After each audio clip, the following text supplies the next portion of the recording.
Now, as someone who's built their channel based on nothing but gimmick decks, I have a list of archetypes, or a series of cards, that either work well with any deck and just makes it better, or works really well within a certain type of deck.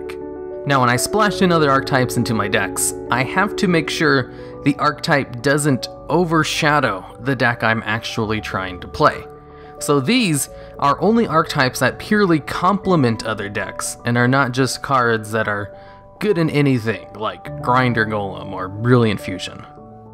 At number 10, we've got Nimble Frogs. If you're building any kind of deck that needs tribute fodder, Nimble Frogs is the way to go. They can easily get out a full board of monsters to tribute for anything.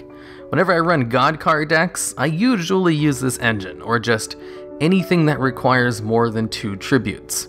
And what makes them more usable than, say, the Squire Monarch cards for tribute fodder is that Nimbles and Frogs don't lock you out of your extra deck. In fact, they don't really have any kind of restrictions on their swarm capabilities. Plus, they have access to some really good XYZ boss monsters and Miss Starboy to further any Link plays. One of the few archetypes I can still use no problem with my tribute focused decks after the addition of Link monsters. At number 9, we've got Phantasm Spiral. What kind of deck does this archetype support? Pretty much anything with normal monsters. Phantasm Spirals allows access to Phantasm Spiral Battle, which just straight up allows you to destroy 1 card on the field during either player's turn, and can be cast from the hand and searched out during your opponent's turn. The fact that you also sometimes get free tokens and another trap card to negate effects is just a bonus. But the engine does have some heavy limitations, and only really works with pure normal monsters to an extent, so it's kind of low on the list. At number 8, we've got Wind Witches.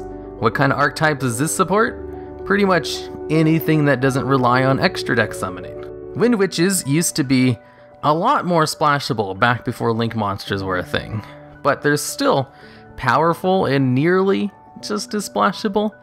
You see, the power behind Wind Witches is their ability to be a 1-card Crystal Wing Synchro Dragon without using your normal summon. And Crystal Wing Synchro Dragon is an amazing card that negates pretty much all monster effects and can win you games on his own. So what makes this not as splashable anymore? Well, the fact that it also takes up your extra deck zone, and you can't do the combo that results in a 1-card Crystal Wing Synchro Dragon if you have a Link monster on the field, since you need to have an empty field of monsters to use Ice Spell's effect. So it's really only splashable in decks that don't rely on extra deck summoning, which isn't very many. But kinda like Phantasm Spiral Battle, the boss monster it brings out is kinda worth dealing with the drawbacks, if you can afford it. At number 7, we've got Predaplants. Now, Predaplants technically have 2 levels of support for normal decks. The first and most commonly used is the combo with Scorpio and Cobra to bring out Brilliant Fusion, which, yes, is good and very splashable.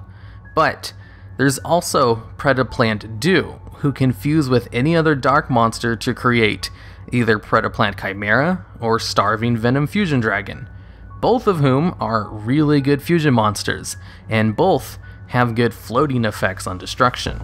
And unlike Wind Witches, you don't need a clear field to bring them out, so you can use them with Link monsters. But you do need a normal summon and another dark type monster. But in exchange, you get a good boss monster, so it's not that bad of a trade-off. At number 6, we've got Nekroz. What kind of archetype do they support? Almost every single ritual archetype. If you're running a ritual deck, there's almost no reason not to run the Necross engine, or I guess I should say until the Devi ritual cards were added. I'll be honest, I wrote this video script a few months back, before these cards were added to the game, and they seem almost good enough to entirely replace the Necross engine. But I haven't play tested them at all yet, so I'm still going to talk about Necross and their benefits. The engine is pretty simple. All you're trying to do is bring out Unicorn with Kaleidoscope, by using Herald of Arclight as the tribute fodder from your extra deck. With this combo, you get a monster on board who negates extra deck monster effects, doesn't take up your normal summon, and you get to search out either any ritual monster or any ritual spell card. So you're basically bringing out a good monster in order to search for whatever you want. The rest of the engine is just cards to search out Kaleidoscope and Unicorn. And it can be splashed in pretty much any ritual-based deck with very little downside. Because Unicorn does block your own extra deck monster effects as well, but most ritual decks don't really spam them out anyway, so it's not that big of a deal, but it is a drawback nonetheless. At number 5, we've got the Fire and Ice hands. Which decks are the hands good in? Well, pretty much anything. The hands can pop a lot of cards in your opponent's fields while bringing themselves back. The only reason they've fallen out of favor is because you can stop the combo with a single Solemn Warning or Ash Blossom. 2 of the most commonly played cards in the game. But I mean, just because Solemn Warning stops it, doesn't make it not good. Solemn Warning and Ash Blossom stop a lot of other cards as well that people still play. It's just the hands are also kinda not needed in the top decks. And luckily, this video is about Gimmick decks and not top decks. And Fire and Ice hand work perfectly well in pretty much anything with no real downsides, outside of losing your normal summon for them. And of course, the very common disruption that completely stops their combo. At number 4, we've got Invoked. Now, what kind of decks do Invokes support? Pretty much anything, and Invokes are kind of really good too, and they used to be sort of meta. So not really a thing I should mention on a Gimmick deck thing, but the deck works best with light type decks, as their light type fusion monster is by far the best one. But, like I said, they can be splashed into anything and do okay, especially after receiving its own link monster as well. Next up at number 3, we've got Traptrix. What kind of deck does Traptrix support? Anything that uses traps, which is most decks. Traptrix is another just super splashable archetype like Artifacts, and when I say Traptrix, I mean pretty much just Marmallow. No one really runs the other ones, besides maybe the rank 4 versions as well. Marmallow allows you to search out trap hole cards on summon, and pop back row on special summons. And since there are a lot of really good trap hole cards, that's a pretty darn good effect.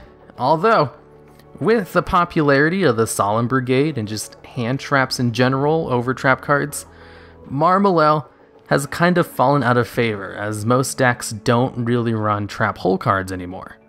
But those trap hole cards are still good, and very splashable in Gimmick decks.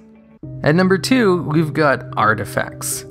Artifacts are one of the splashable archetypes. They don't take up your normal summons, and they go off during your opponent's turn to disrupt plays. With Moral Touch going back to unlimited, it's even better than ever before for supporting Gimmick decks, as well as still having some extra deck lockdowns with Scythe. Although, rarely do you run the artifacts besides those 2. Oh hey, that person is putting artifact support in their deck. Yeah, I wonder which one of us he'll choose. Move it, losers, I'm needed. Moral Touch, you never know. He might pick us this time. Yeah, right. When was the last time any of you nobodies was put into a deck? Hey, I was put into a side deck last week. Oh please, Lancia, you're barely even a good side deck option at most. Come on, Scythe, it's gonna be me and you again. Hey guys, Moral Touch, you don't have to be so mean to them. Oh, I'm sorry, Scythe, I didn't mean to show such an ugly side of myself to you. Hey, I get picked sometimes too. It's not just you and Scythe all the time. And sometimes me as well. Yeah, and sometimes Lancia in the side deck. Oh really? Tell me, how many times have you been on the ban list, Chakram? Yeah, didn't think so. Go back to the Losers Club with the other artifacts. Moral Touch, be nice. Oh, I'm sorry, Scythe. You know I love you. I know, Moral Touch. It's kinda creepy. And finally, at number 1, we've got Kaijus. Kaijus, the archetype good in every deck, and also used heavily in competitive decks, and for good reason. They effortlessly get over problem boss monsters, like ABC Dragon or Masterpiece, while essentially just being vanilla monsters with no effects if none of their support cards are on the field. Plus, if you have a second Kaiju in hand, you get a free big boss monster of your own. Well, I mean, Kaijus aren't really used for that part, and more of the being really good at stopping problem monsters. And add Interrupted Kaiju Slumber to the mix, and you've got a Dark Hole that gives you a monster and a search on your next turn. Kaijus are just really good, and probably the most splashable archetype in Gimmick decks, and just normal decks in general too. And that's it for the video. Now, I make highly edited videos on my other channel pretty regularly, so this was kind of a test video to see how long it would take to do a video like this on my YuGiOh channel as well. So, if you have any good ideas for other videos, let me know in the comments and I might do them. Also, thanks to HardLeg Gaming for doing one of the voices in the artifact segment. You guys should all go check out his channel and subscribe to him. He too also does a lot of Gimmick deck videos.